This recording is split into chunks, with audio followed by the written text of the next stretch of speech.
Bulldogs. Winnie, are you okay there?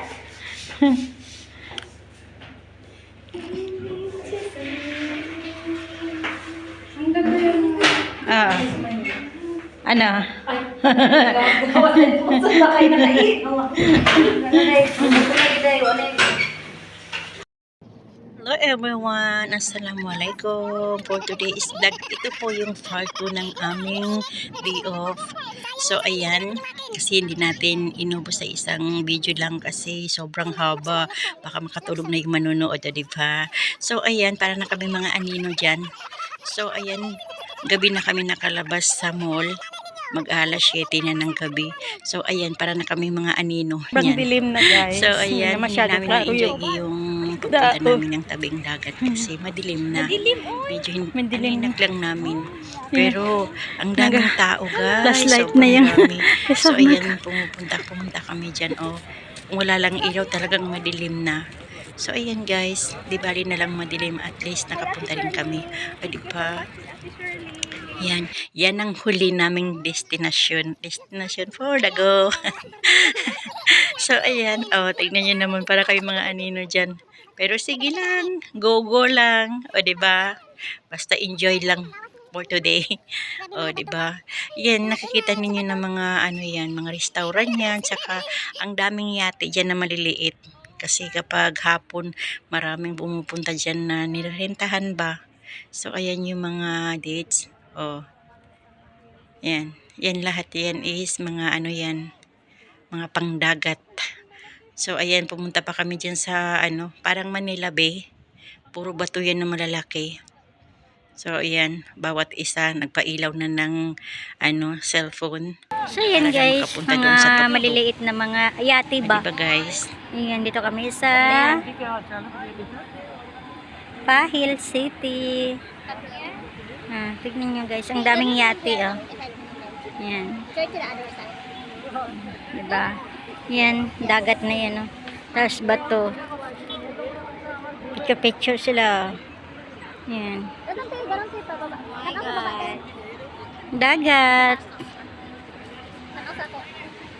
Ano?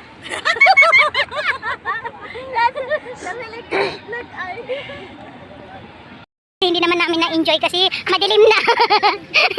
Hindi lang nag-enjoy. Kasi sobrang dilim na eh. Hindi lang na-enjoy. Kasi ano, enjoy. Enjoy ka guys. Madilim, para kami nangangapa.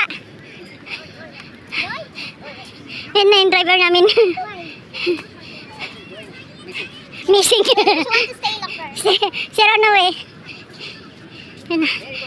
Naghihintay na yung ano, trabaho namin. Ayan tayo. Daming tao. Uwi na kami.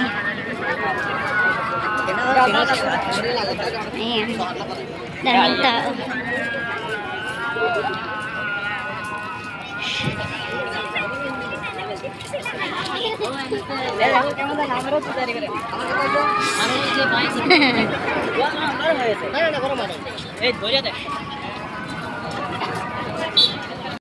So ayan na guys, pauwi na kami kasi malapit na yung time na itinakda ng aming amo. Kasi ang usapan is bago mag alas 8 or alas 8 is nasa bahay na kami. So ayan, papunta na kami sa aming sasakyan. Kaso medyo malayo-layo yung naparkingan ng sasakyan kasi ang daming tao.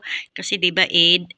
So ayan guys, pinag-uusapan namin dahil kami na naman uli ay nagugutom. Kung ano ba yung bibilihin namin. Bibili kami ba ng ano, tinapay kasi doon na lang kami kakain sa bahay. So ayan. Oh, hinahanap namin yung aming sasakyan.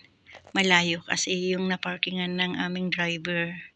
O diba, may driver kami. So ayan, lakad na kami.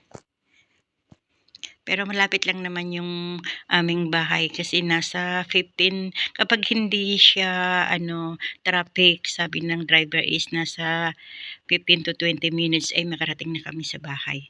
So ayan. Medyo malayo-layo pa yung aming sasakyan.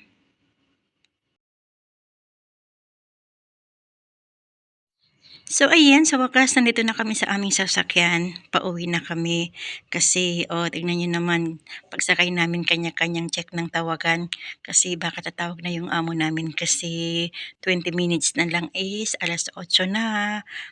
Naghahanap na yun ng makakain. Sabihin niya, umuwi na kayo kasi wala pa kaming gawa, wala pa kaming chai, wala pa kaming inumin, wala pa kaming pagkain dito, hindi pa naugasan ng mga CR, hindi pa natupi yung mga higaan namin, kaya babalik na naman tayo sa realidad ng buhay namin dito sa ibang bansa. Pero, alhamdulillah, yung 5 oras is happy naman kami. Salamat, alhamdulillah, safe kaming umalis, safe na rin kaming uuwi. So ayan guys, nandito na kami sa labas ng bahay ng amo namin, kanya-kanya ng bitbit. So ayan, kanya-kanya ng bitbit ng bili. Tapos pinagtawanan nila ako kasi sa akin lang daw ang pinakamaliit. O 'di ba? Kawawa naman ako. Kasi sa akin lang basta makakain lang ako ng halo-halo, alhamdulillah. O 'di ba? Tapos sabi namin, saan tayo dadaan?